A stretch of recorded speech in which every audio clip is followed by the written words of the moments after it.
Welcome, welcome. Baruch atah Adonai Eloheinu melech haolam asher kitshanu b'mitzvotav v'tzivanu la'asok b'divrei Torah.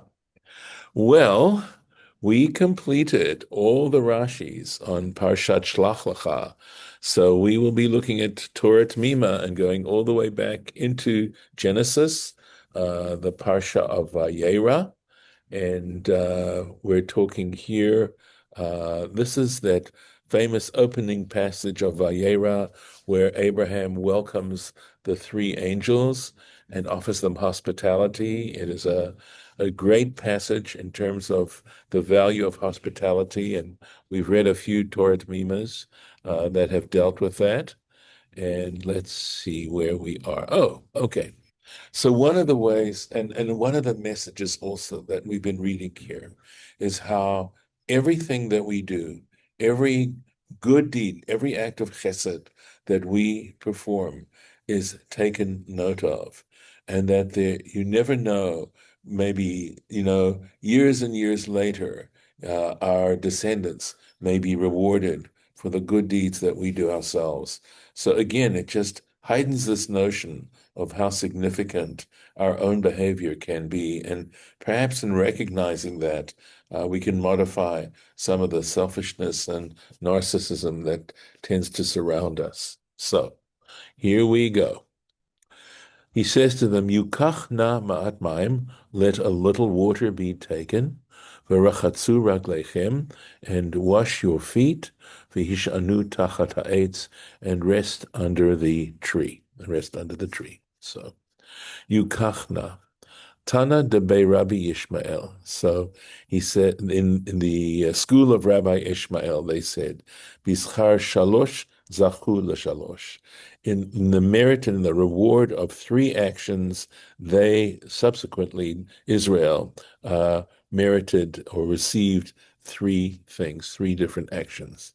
Bischar chema v'chalav, on account as a reward of offering of Abraham offering the three strangers chema, butter, and chalav, and milk, etc. That's on Pasuk Chet, verse 8, Zachulaman. And because he was offering them food, subsequently they merited to receive the manna. Okay. Bischar v'hu omed alehem. It mentions there also, it says Abraham stood over them, essentially to wait upon them, right? Zachu la'amud hanan.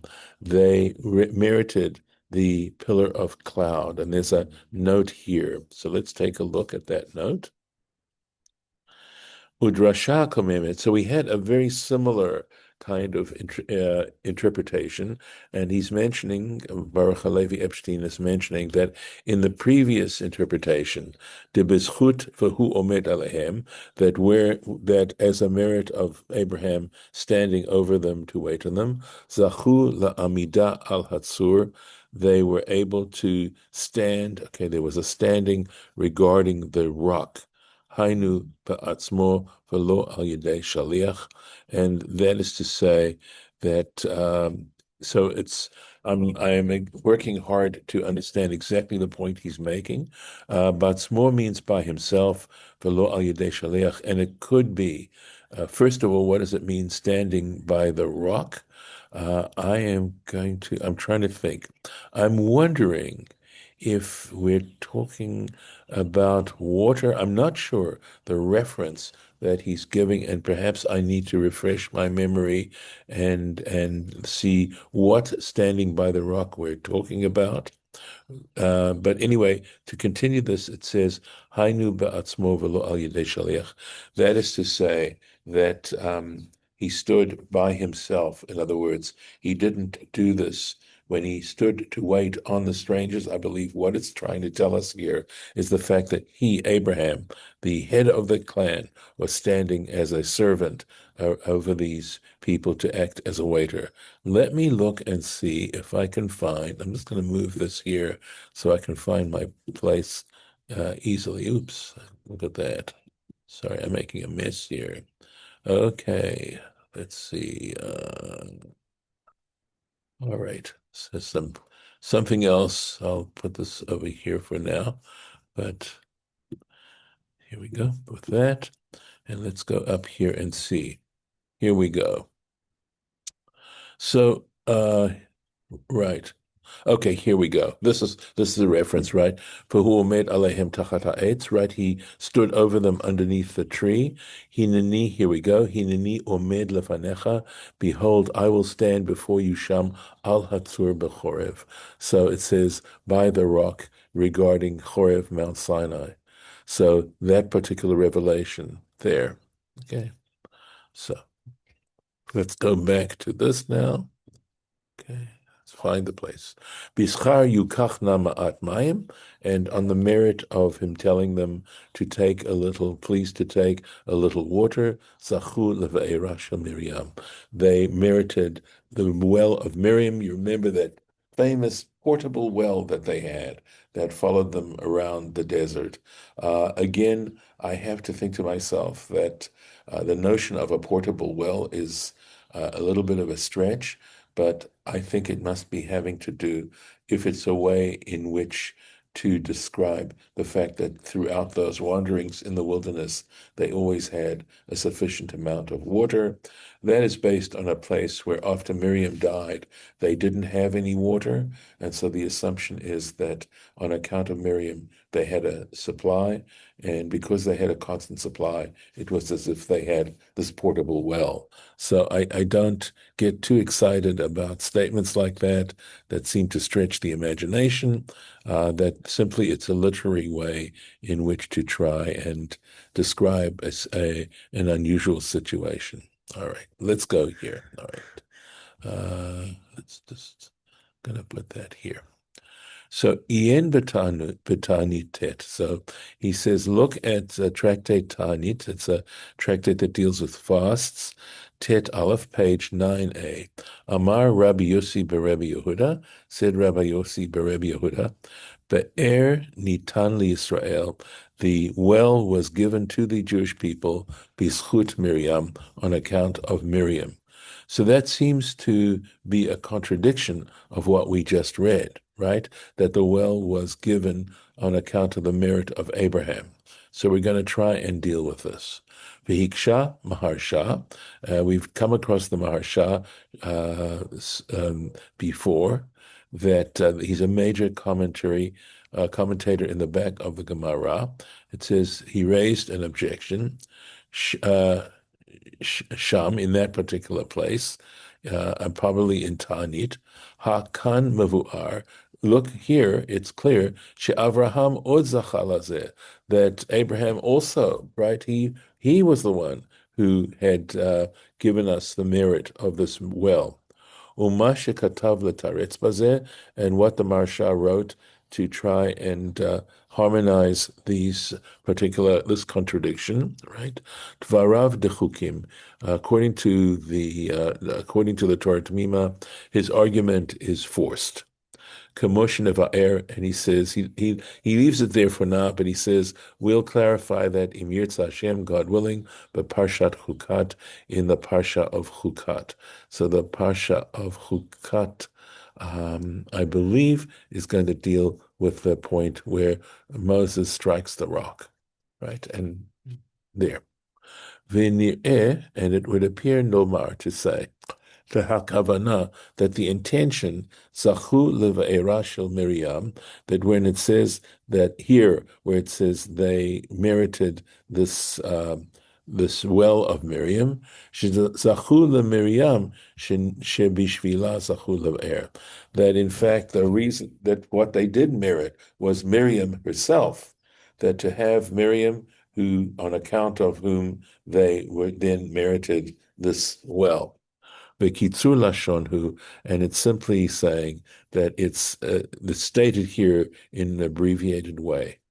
Ukahai gavna tzarich lefaresh, and he says in a similar way we have to explain masha katuv, what is written bischar chem'ah v'chalav zachu laman, where it says on account of the butter and the milk they merited the manna. Uischar v'hu omed alehem, and the merit of Abraham standing over them to serve them. Zachu la'amud hanam, they in fact merited the pillar of cloud. Afalpi, despite the fact, Shebetanit Shan, that there in Ta'anit, in Tractate Ta'anit, Bevoar, it's there explained, Shaman Yarad Biskut Moshe, that the manna came down in the merit of Moses, Va'amud Hanan Biskut Aaron, and in fact the pillar of cloud came on account of Aaron. And this cloud is symbolized by the Sukkah. It was clouds that protected them.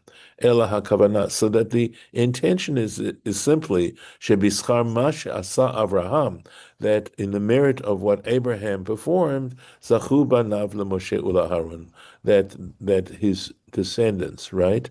His descendants merited individuals like Moses and Aaron, shebizchutam, on whose merit yarad lahem aman, the manna fell, ulivum ananei kavod, and these clouds of glory, clouds of the presence of God, accompanied them and protected them during their years of wandering. So this is how we take two what apparently seem to be contradictory interpretations and try to harmonize them. Going on. Okay. V'rachatzu raglechem. So he says, and wash your legs. Amrulu, they said to him, V'chi ba'arvi'im chashdatanu, or chashadatanu. He says that, and they said to him, the three angels said to him, do you suspect that we are Arabs? Shehem mishtachavim la'avak raglehem, who bow down to the dust on their legs. So I need to explain. So we're not talking about Muslims. We're talking about Arabs. And prior to Muhammad, Muhammad saw the idolatry that was going on amongst the Arabs, and perhaps a great reason why Muhammad is so revered is that he was able to remove the idolatry that was taking place amongst the Arabs, and was able to teach them about the belief in God, in a supreme and transcendent creator. So let's take a look at this. So let me just explain this a little bit. So when he told them to wash their legs, it would have been to remove the dust off their feet. And because the dust was something that they worshipped, all right, he wanted to remove it so that it wouldn't be in his camp, in his tent. So that's why they wondered if he thought they were Arabs. Okay, let's go on. Let's take a look at what he says. Mipnei shehem ovdei hachama, he says, because they were sun worshippers. Lachen hem mechabdim kol ma shehu zecher lachama, and it's so that they honor anything that is a remembrance of the sun, that has some reference to the sun. Ki besibat hachamimut, and because on account of the heat of the sun, mitrabe ha'avak, so that's the dust. Or in other words, the sun heats up the soil, it dries it out, and consequently there's more dust around that then clings to their legs.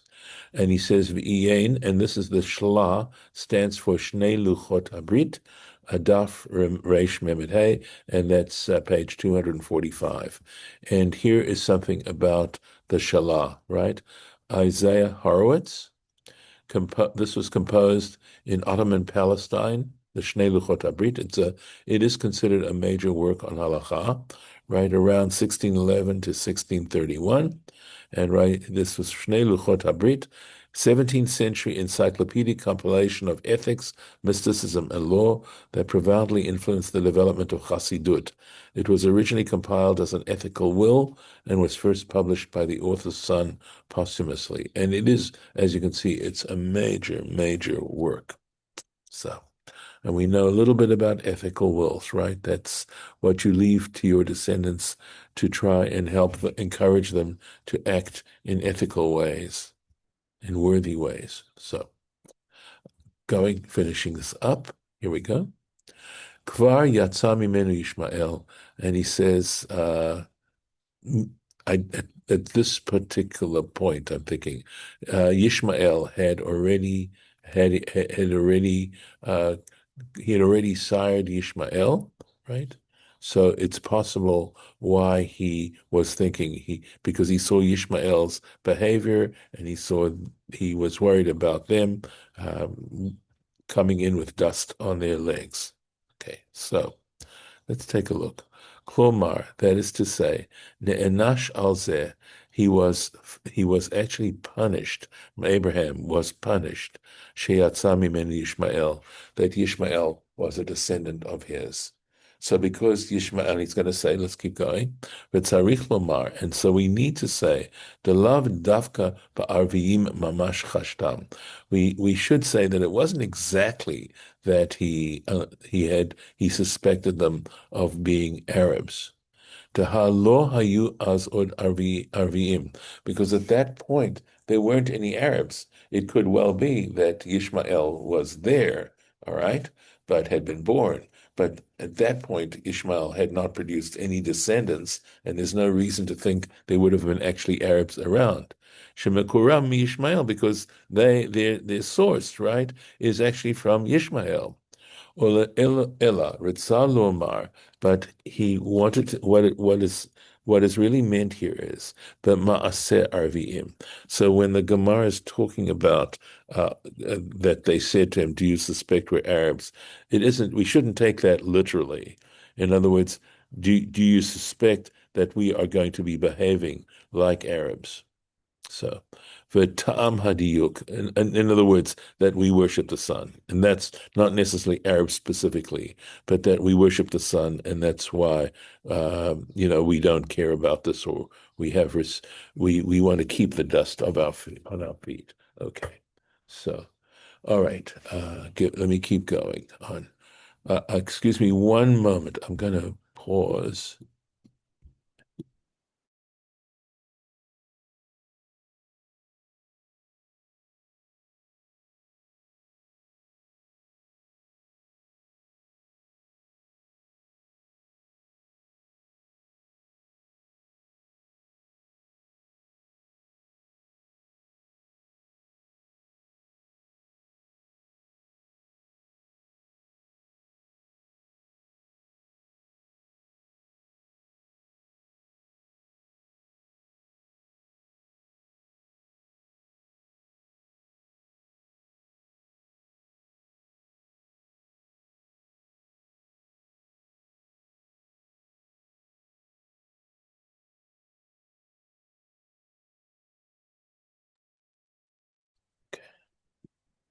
Okay, let's take a look at where we are. Okay. So again, it still leaves a question as to why are we dealing with this at all, right? Why did we think about this? So again, not necessarily Arabs, but rather that he was concerned that having the dust on their legs might represent what we know subsequently are the way Arabs were behaving.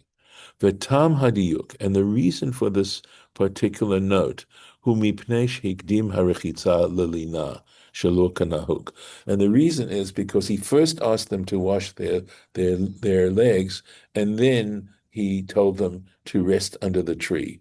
And what we're saying here is it doesn't normally make sense that you'd think he'd first ask them to rest under the tree, and then while they're resting under the tree, they could wash off, and clean themselves and take care of the dust on their legs. But because he reversed it, okay, that's why we wonder if that's why we have the statement of the angels saying to him, "Do you suspect that we're Arabs?" Kamoba Lot. So we see that when Lot welcomed the guests, the strangers, Lavan, and when Laban also welcomed Jacob, Shehikdimu lina l'rechitza, or Shehikdimu lina l'rechitza. They proceeded coming to rest before washing. Ela mipnei shehikpid harbe al havak, but because he was very, very concerned about the dust, shehu avodat kochavim l'arviim, because that is a type of idol for Arabs.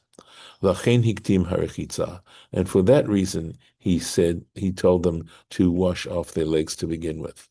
The Chatav HaMaharsha, and again we've got the Maharsha, and the Maharsha wrote, "The Tshuvat HaArviim lo huskara bekatuv," and he makes a point that that this discussion about Arabs isn't mentioned anywhere.